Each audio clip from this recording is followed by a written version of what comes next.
Number 28. Which sequence of structures does a pollen tube grow through in a flower? So let's talk about this. This is talking about the pollination and what happens after the pollination. So when a pollen lands on the stigma of a flower,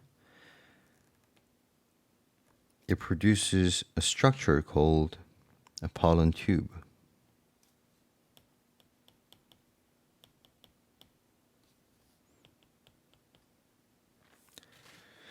So the pollen tube penetrates the female part of the flower, and this part is called style.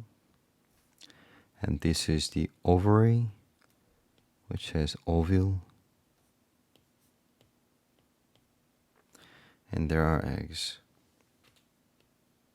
Okay? So,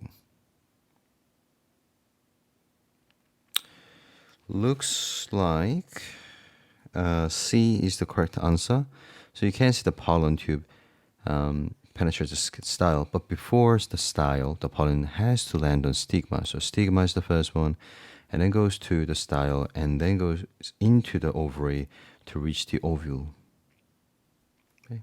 So the answer should be C for this one.